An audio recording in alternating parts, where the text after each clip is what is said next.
Hey everybody, it's Ben Kesnoka, partner at Village Global, and this is our podcast where we talk to world-leading experts about all things tech and venture capital.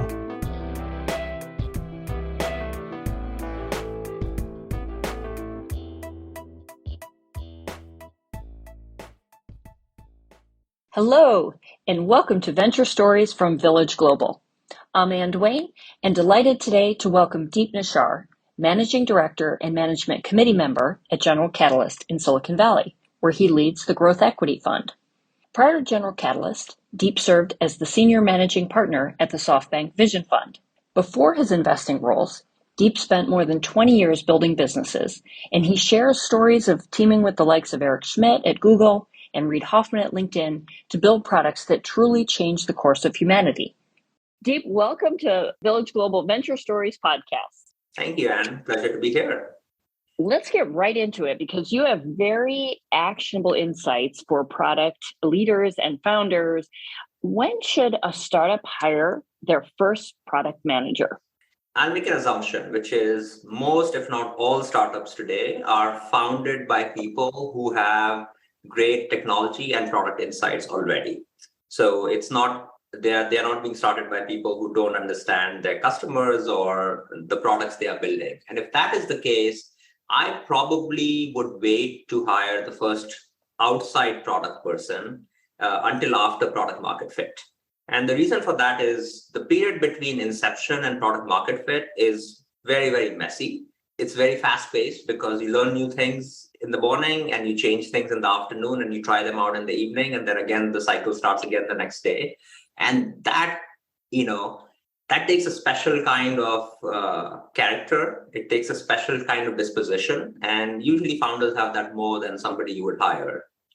That is a great insight, especially we hear a lot from founders who say they really can't hire a product person because great product people at that stage start companies. They don't want to join companies. Absolutely, right? And if you don't know what the product looks like, why should someone come in as an employee? They should be your co-founder. Right. When you reach product market fit, and as a founder, you're thinking about your first product hire, what should you be looking for? There is a shorthand that I use for what a great product manager looks like. And that is, they should have the brain of an engineer, the heart of a designer, and the speech of a diplomat. I think that getting all three is hard, but you should absolutely shoot for it. And you see that greatness in some of the best product minds all around us. In addition to that, for a startup in the early stages, you also want someone who's like very, very comfortable and even almost thrive in ambiguity. Because startup life, and I've experienced it having started a company, is not a very defined path. And that for some is torture, and for some that is the adventure. And so you want people who love that adventure of having something different happen to them every morning. They like wake up bright and early in the morning and they're like, okay, what will this day bring for me? Not that I have the day all planned out for you. And that characteristic one should be looking for. Amazing. And how do you find that or screen for it, or what's the interview process to help qualify those folks? I think the best interview process is honestly not to ask the people what they would do, but really dig into what they have done. So if you're looking for adventure or ability to deal with ambiguity, everything else being equal, lean towards the person who decided to take a gap year and went backpacking across, pick your favorite location around the world with like no understanding of what tomorrow would bring. They would be totally okay with ambiguity and they would be totally okay with a sense of adventure. Don't look for the person who, went through a very defined path. They were top of class. They did the 5 activities. They were on the varsity football team. All amazing characteristics, but they may be more appropriate for your company a little bit later, where they can bring order and discipline, which would be the dominant characteristics you look for, versus a love for ambiguity and adventure. I love that. And the second thing I would look for, and which we haven't talked about yet, is I have a big belief that the first 50 employees that you hire completely define the culture of your company. And look for people who resonate with your sensibilities, who have a similar outlook towards life as you do, who believe in your philosophy of how companies should be run, how communities should be formed. Also, as a result of that, look for diversity of thought early and look for that diversity and equity in your composition of your teams very early. So if all you hire, the first 10 people, if you hire, they look like you, the next 100 people will look like you. And that is not going to be a great company in the end. Right. What do they call it? Diversity debt. And kind of like tech debt, which we'll talk about in a minute. Yes, except diversity debt is very hard to overcome. Tech debt can be overcome.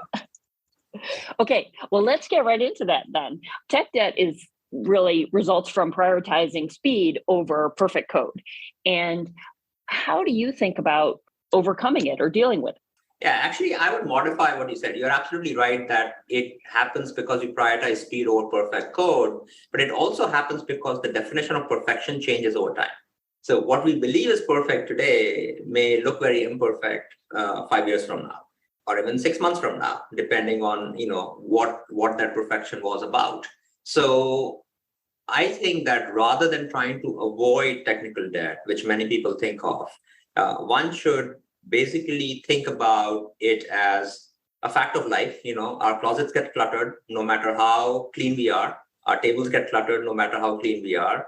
And we have to periodically do that spring cleaning. The first place where technical debt occurs, and which I think you should occur that technical debt, is when we are getting to MVP on your product.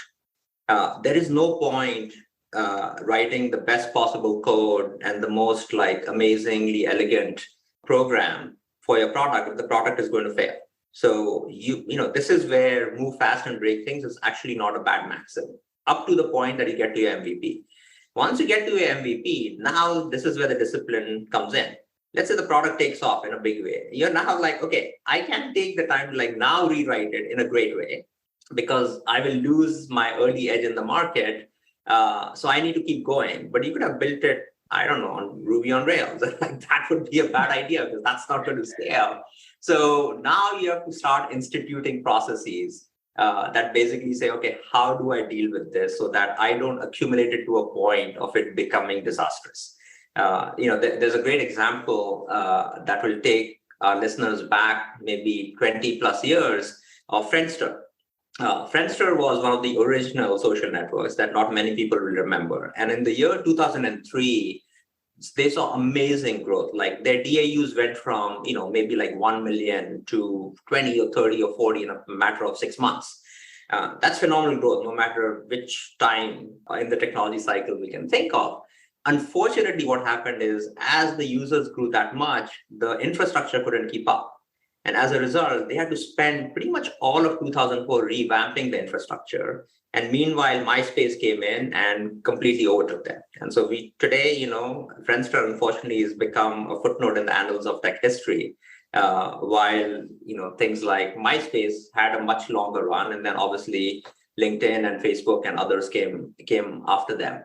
So tech debt can be really fatal to the company. And what one of the maxims I try to use is you build for 1x, you engineer for 10x, and you architect for 100x. And that gives you a path of at least the scaling part of tech debt that you should not incur. The other things that one should do are, I'll give some tactical strategies on how to deal with tech debt. So Steve Kaufer at TripAdvisor, and I had the privilege to serve on his board for several years.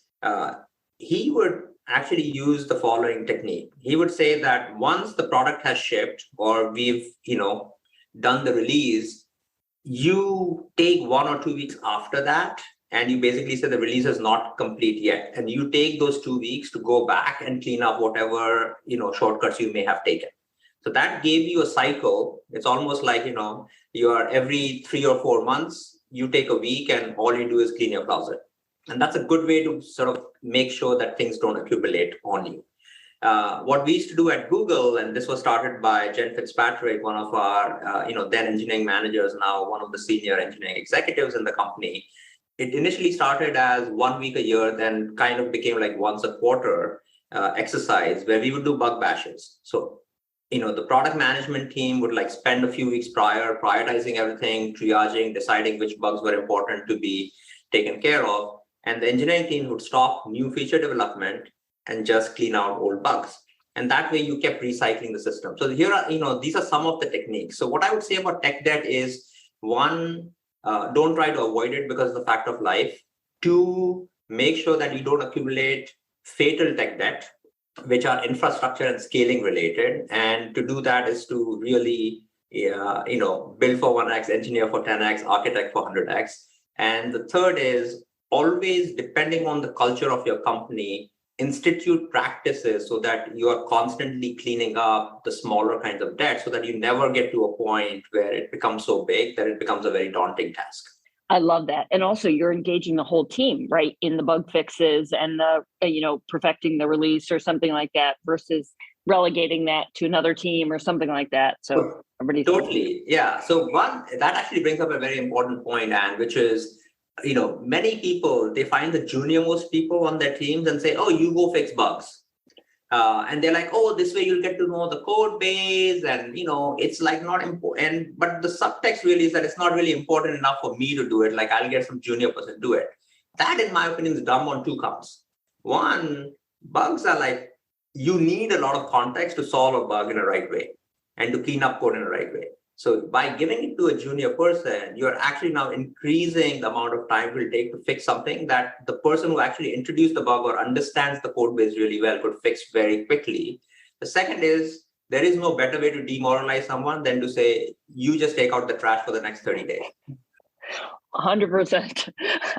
Okay, good leadership lesson number one. Great. And as you think about being a leader in a company, a founder, CEO, or even just a senior executive in a company, when you're hiring product leaders and product managers, how do you thread the needle between empowering them and ensuring the vision that you might have or the insights you have manifest in the product? And I think that is like the most important topic that most founders spend like no more than 30 seconds thinking about. And I think that creates so much angst and so much turnover in leadership ranks in organizations. There are many poor ways to do it. I'll share a story of a good way to do it. And this is a personal story because this is how Reed brought me into LinkedIn as the head of product. If you know Reed, like he's an amazingly thoughtful person. He's very strategic and he's very self-aware. So we spent several months, almost a year before I joined the company, and we would spend time pretty much every weekend for 2 to 3 hours just talking about various things. A lot of times it was about things he was facing at LinkedIn, the product, how we would jointly problem solve things. But also about life, our philosophy. So this goes back to the culture question. We were sort of understanding each other's rhythms. We were trying to understand, how each one of us thought about life, which then obviously percolates into how we think about our work. So we really got simpatico. The second thing he did was when I came on board, and we got to this understanding through those multiple months of working together, is he said, okay, you are in charge of the strategy and the execution. So we are very clear what my role was. And he said, I'm here to help you in any way I can. Now, that's not right or wrong. You can pick, and I'll talk about a different model in a few minutes. You can pick what it is. But the important thing here is that we had clarity between the two of us. The third thing he said, being such an astute student of human behavior that Reed is, he said, look, it's guaranteed that when people don't like something you suggest, they'll want to come to me. And my job is to make sure that I don't get in your way by letting people come and do that. They're coming with the best of intentions. They know me. They have topics they want to discuss, and they have a better relationship with me over a period of time than they would have with you initially. So I'm going to take effectively a sabbatical for the next 3 months. So I let you settle into your new job. I'm available to you anytime you want me, but anytime somebody else comes to me with a product related topic, I'm going to send them to you. So he was very clear in defining boundaries with everybody in the company and give me the opportunity to settle in and, plant my roots and really have the company and the team understand me and what I was trying to bring to the table. The next thing we did was, whenever he was in town, we would always take 2 to 3 hours a week and discuss what was going on in the product team. And this wasn't about him trying to oversee me. This was about him trying to be helpful and offer help and opinion. And even though we knew it implicitly, he would be very explicit and he would say, look, this is my opinion. This is how I would think about it. Ultimately, it's your decision and your call. And I don't think in the 6 years that we were working together at LinkedIn, I ever took one of his suggestions and said, okay, that's a dumb idea, because there are no dumb ideas. Maybe we morphed them, we made them better together, we discussed them, but we always knew what we were doing, why we were doing it. And he did that, but with full empowerment. That worked really well for me because I'm a very autonomous person. And he understood that through our conversations before I started with the company. And he had to take an enormous leap of faith to trust me and my judgment and my abilities, both strategic and operational, to say, I will leave LinkedIn in a better place than I found it. Right. And that was a huge leap of faith. And that's a huge leap of faith for any founder, because there is no way that somebody who comes into the company understands their baby that much better than they would. Right. But that's the price of progress and scale, if you will. Right. If you consider that a price, or that could be, we could say that's the benefit of progress and scale when you bring somebody else in.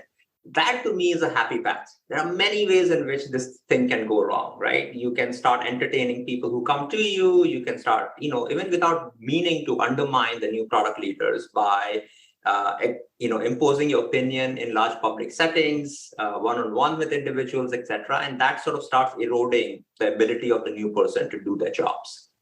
Drew Houston, so now moving from like my personal story to, maybe a little bit more framework-like thinking. Drew Houston has a very good phrase for it. He says, think about who you want. Do you want a poet or do you want a librarian as your product leader? Because if you have been a product-driven founder, you may want a librarian. You may still have the ideas. You don't have the time or the inclination to go deploy them in large ways across an organization, across multiple products. So you want someone who's willing to take your ideas and then deploy them. I would not be a great librarian. Okay. So I know who I am and who I am not. Some people would be great librarians and they would be very happy being that. So they are operational product leaders, and their job is to take that idea and really deploy it in a big way. Think of it as like being the chief of staff to the president. It's a very important role, but it's not being the president. Some people want poets. They're like, look, I want to now focus more on customers, or I want to focus more on, the public market. So I want to focus more as a founder. And they want someone who can think of the strategy and operationalize it. And that's really a combination of poet and librarian. But spending the time, having the awareness of, as a founder, who you want, what the organization needs at that particular point in time, and then really empowering that person to do that and being very clear about it up front and giving them both the room and the air cover to do their job becomes very important. So it's actually the first 6 to 12 months after hiring that new product leader is a very important and a fragile time in the history of that company. And the founder actually has to do more work, not less work, in order to make that successful. But because in the end, over a period of time, that pays massive dividends for the company. Think about the frameworks and how, what it is that you want, what are you willing to give up, and that self-awareness and that thinking. And what I would also suggest is the founders don't do this reflection on their own. Like, they should talk to people who work with them. They should talk to their boards. They should talk to their closest advisors and say, who do you think I am? Like, will I be able to let go? What kinds of people work better with me? And sometimes that awareness comes through conversation. Absolutely. It's very hard to see your own blind spots, right? So it's great to have that cabinet. At General Catalyst and here at Village Global, we back founders with really planetary ambitions, right? And they're serving customers around the world. What have you learned about internationalizing a product? So, again, it goes back to the maxim of building for 1x, engineering for 10x, architecting for 100x, because everyone should have global ambition. Like, if you're building an amazing product that's going to change and impact people's lives everywhere, it should be a global product. I think there's a difference between internationalization and localization. People sort of conflate the two. The two together get you globalization or a global product. Internationalization is really the technical way in which you enable a product to work anywhere in the world. So this would mean things like, writing it in Unicode so that you can do right to left, left to right. You can have metric and non-metric systems being represented in your product. You can, easily translate it from one language to another. So that's all about internationalization. And there are really good now tools and techniques how you would do it. For prolific consumer products, there were historically really good techniques and innovations like Facebook did, where they were able to crowdsource the translations of their product in many, many languages and make it available outside of English. Whereas at Google, we use professional translators because we didn't have a huge body of content. At the same time, we wanted to make sure that people had, professional experiences when they use the Google product in other languages. So that's internationalization. And I think that's a reasonably mechanical piece of work, but it's a piece of work that you need to do. Then there's a notion of localization, and that actually is a lot harder. And the reason it is harder is if you're building a consumer product, you need to understand the cultural nuances of whichever country or language you're deploying that product in. So I'll give you an example from the Google days. When I was managing Google's product portfolio for Asia Pacific, I saw a very curious thing happen where the Korean Google products were not getting a lot of uptake. So I went to Seoul and we did a bunch of user interviews with the local teams there. And one thing kept coming up where people said, but it's still a work in progress. Like google.com is not a finished product, right? Like it's in beta. And we're like, what are you talking about? This has been here for like 5 years. It turns out that when you have a page which just has a box which and which says like search and everything else is empty, culturally in Korea, they think like it's unfinished because what happened to the rest of the page? And it's very easy to figure out when you like go stand at a street corner in Seoul, or like the famous, like the mnemonic I would give you is the famous Tom Hanks scene from Lost in Translation, where he is in Shibuya and he's like seeing all the billboards flashing around him and all the cars going and people like going like crazy, and he's like, wow, I'm lost. Well, it turns out that being lost there is actually reality in those lives. So if you don't have a web page that is blinking like Times Square, people think it's still unfinished. So we had to think about how to give that perception of a finished product in the Korean cultural context while still not cluttering the page, right? And that takes localization, that takes understanding of local cultural nuances. So that takes a lot of work. Eric Schmidt would famously tell us that, look, people sitting in Mountain View are not going to be able to build amazing products for people sitting in Bangalore. Like you need a team in Bangalore to create a consumer product for that, that culture and those people. And I think there's a lot of truth to it. So really, you don't, not every company can have teams everywhere, but you at least need to understand the cultural nuances. So that's one part on a consumer product. If you're building, say, a tax product or a workforce management product, you need to understand local regulations, local compliance rules. You can't mess those things up because you could run afoul of laws. Right? Like GDPR now is a household word. When we were building products at Google and LinkedIn, those rules were still being crafted, but it impacted the way we build products in a massive, massive way.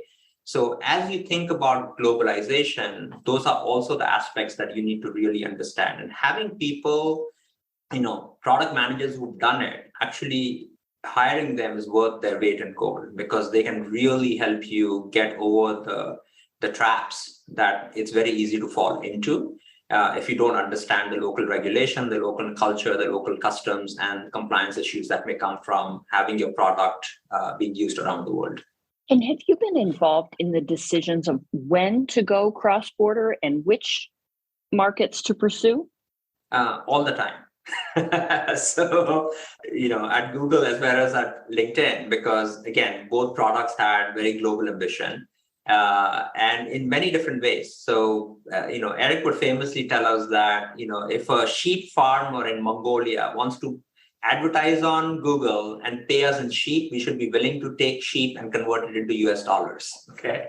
And that was in the context of building the right payment infrastructure, forms of payment, methods of payment, which are all very nuanced things and very, very complicated and difficult to build. At Google, we actually had a very interesting rubric that one of my colleagues, Adam Smith, who ran all the operational side of international at one point in time, and he worked with Cheryl on that, came up with, where he said, let's get the top 30 languages that get us 98% of the internet population. So that was a way of prioritizing, because I think that's where you were going, saying, okay, how do you prioritize, right? What do you do? So usually, the axis or the decision variables that people are trying to optimize around are reach of the product and commercialization of the product.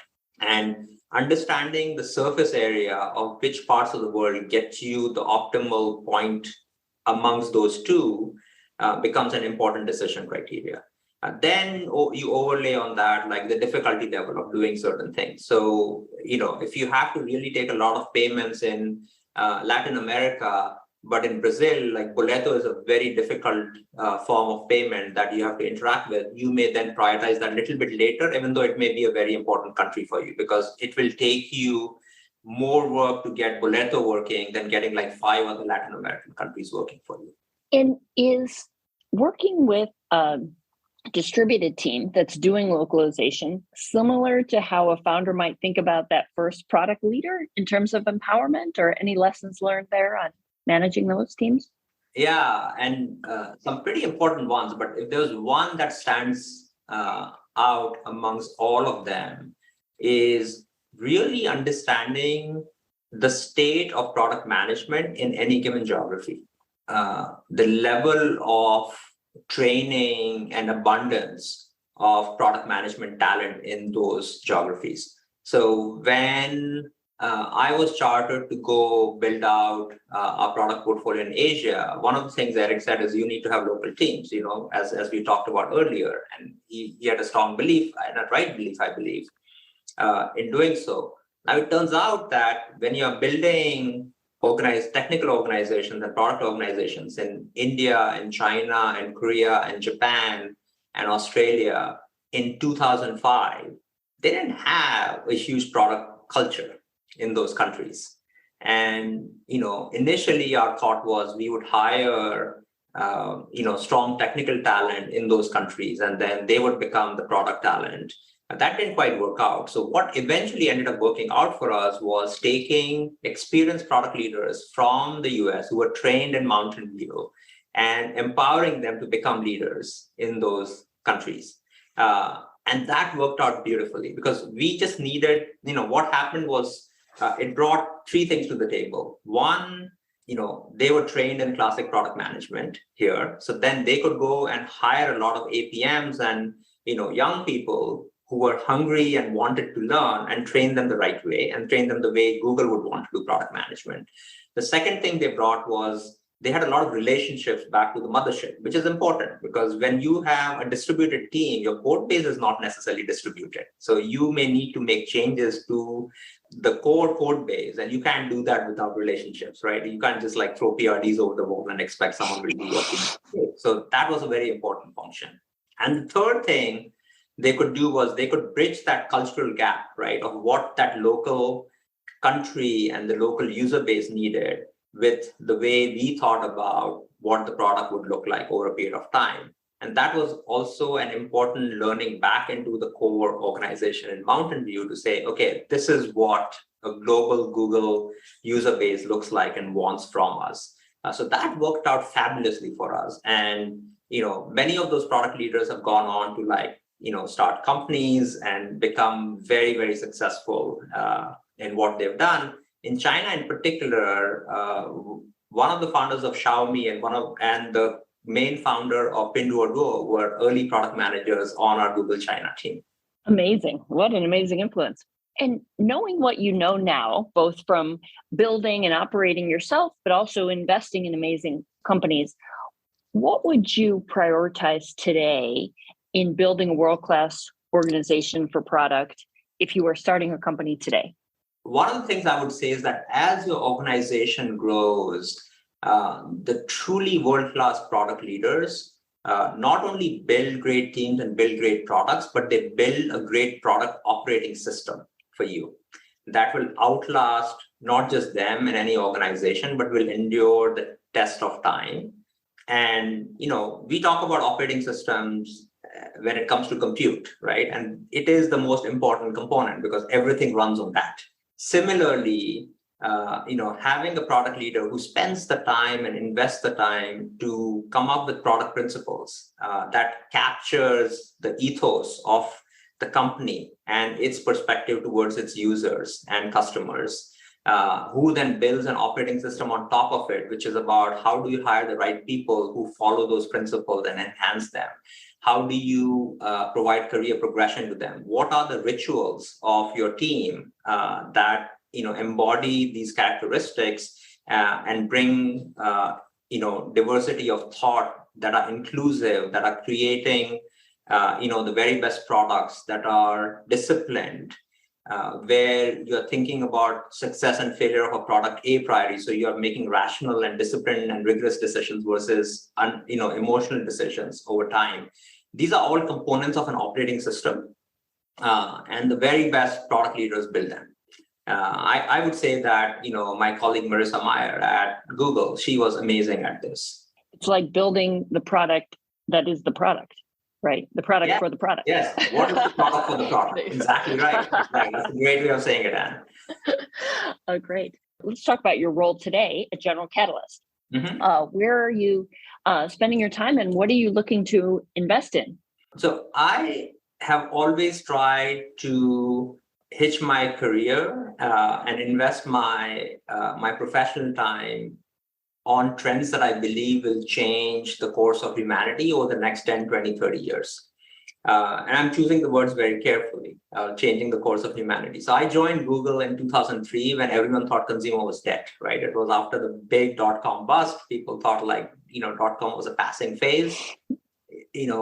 8 years or 6 years after that, I joined LinkedIn when nobody understood what social networking was. And people were like, why would you go from search, which is, just beginning and is amazing and representing the internet, to this thing where people get together and talk about inane stuff. And you're like, no, if you've seen what's happening in China and Japan and Korea right now, this is where people will spend most of their time in the new digital era. 12 years ago, I got really interested in computational biology because I saw this famous chart. At that time, it was a pretty obscure chart of the cost of sequencing a human genome, which had gone from $3 billion for the first human genome to about $2,000 12 years ago. And it's about $100 today. And as an electrical engineer, intimately familiar with Moore's law, and what that did for my profession and honestly the world, if we roll back the world 50 years, it looked very different. We would not be able to have this conversation because it's based on having semiconductor chips, right? Which is the building block of everything around us. But that curve, which is steeper, the cost of sequencing the human genome and how fast that was dropping, it's steeper than Moore's law. And I looked at that and I'm like, wow, that's going to change the course of humanity over the next 50, 100 years. And I need to learn about it. So I started taking classes, online courses, read books, became friends with some of the best academics in that space, and paid tuition in the form of investing in early stage companies in that space, and really got to understand it. So I love to learn. I'm intellectually curious, and I want to spend my time on trends that I believe are changing the course of humanity as we know it. So what are those trends as I see them today? Definitely computational biology. So I spend quite a bit of time in that space and invest quite a bit, both in early stage and later stage companies. In software, where I've been involved for over 20 years, I believe that we are in the middle of yet another inflection point. We started with client-server software 20 plus years ago. Then we went to cloud-based application software. Then came the whole API economy, which was a company I started, but 10 years little too early. And as you know, Anne, it's not about what you start, it's also about when you start a particular company. So, learned that lesson the hard way. And from the API economy, we came to now an era of open source, where not only is software in the cloud, but it's also the code base is widely available because that's how you build the best possible software. And you can still make money doing that. So when Linux first came out, people were like, okay, it's free. How do you make money? And then you got Red Hat. And now people have learned that wasn't a one-off thing. So open source is another place where I'm spending a lot of my time.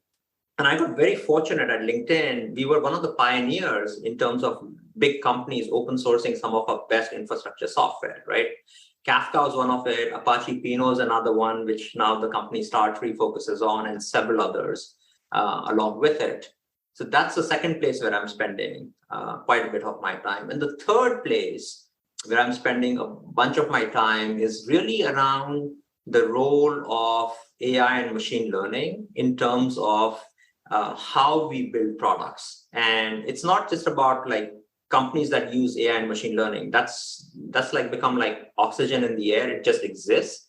But what does it really mean for us as humanity? Like, does it mean software engineering as a discipline goes away because machines can now write better software than we can? Does it mean abstract art goes away because like DALL-E can, produce better art than we can and faster and in so many different nuances? That to me, it's still in the early innings, but how that gets shaped and how that evolves over time is also going to be is going to have a fundamental impact on humanity. And I'm spending a lot of time, not just from an investing standpoint or investment opportunity standpoint, but also sort of philosophically, what does it mean for us? And that really piques all kinds of taste buds in my mind, if you will. I love that. And you also made a distinction recently between technology-enabled initiatives and technology-led. Can you say a little bit more about that? Sure. So, just about everything these days is technology-enabled. If you want to have a cleaning service come to your house or someone to come move your belongings from one place to another, like you go to a place like Thumbtack or Angie or, any of the other myriad online sites, those are all technology enabled. They are, connecting someone who does physical work as the big part of what they're doing with you, but doing it in an electronic, efficient fashion. Technology-led business are things that would not exist but for technology. So Uber would not exist without a mobile device and the ability to create apps on that. Now, you can say, well, I could always call and get an Uber. Well, that's called a taxi service. That can quite work as well for the rest of us, right? So that's really the distinction. And a lot of times people conflate the two. And this is where you get not just valuation mismatch, but you also get expectation mismatch of what people within the company are doing. So being very aware that, look, this is a business that would exist with or without technology, but being technology enabled makes it more efficient and effective and value additive that creates additional margin that can go both to the provider of the service and the consumer of the service. And as a result, is a positive productivity cycle for the economy. And a technology-led business, which is bringing a whole new set of products or services to market that would not even exist but for this particular technology, and as a result, has a completely different value creation profile, and as a result, could generate a lot more benefits for both the consumer and the supplier of that product or services, and hence, generally will be worth a lot more eventually than just a technology-enabled service.